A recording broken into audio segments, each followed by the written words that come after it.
Next time তোমার ক্লাসের topper স্টুডেন্টের থেকেও যখন তোমার রেজাল্টটা ভালো হবে, তখন সেও তোমাকে জিজ্ঞেস করবে তুমি কোন ট্রিক ফলো করে পড়েছিলে। আমি জানি তোমরা অনেকেই পড়ার পাশে নিজেদের জন্য অনেক পরিশ্রম করে সুন্দর সুন্দর নোটস লেখো এবং পরীক্ষার আগে সেই নোটসগুলো মুখস্থ করে পরীক্ষা দিতে যাও, কিন্তু এখন থেকে নোটস লেখার প্র্যাকটিসটা বন্ধ করে কোয়েশ্চেন লিখবে।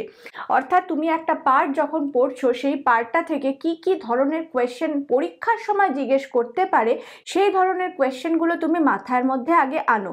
ধরো তুমি একটা পোর্শন থেকে 3খানা কোয়েশ্চেন পাচ্ছ, তুমি 3টে কোয়েশ্চেন পাশে লিখতে লিখতে যাবে। আর এই কোয়েশ্চেনের নোটটা তুমি লং কোয়েশ্চেন, শর্ট কোয়েশ্চেন সবের জন্যই তৈরি করবে।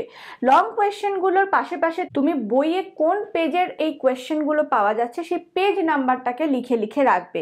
এবারে পড়া হয়ে যাওয়ার পরে পরবর্তীকালে যখন তুমি রিভাইজ করবে, তখন কোনো বই পড়বে না বা কোনো নোট পড়বে না, এই কোয়েশ্চেনের শিটটাকে নেবে এবং এই কোয়েশ্চেনের শিটগুলো ধরে তুমি প্রত্যেকটা কোয়েশ্চেনের আনসার দেওয়ার চেষ্টা করবে।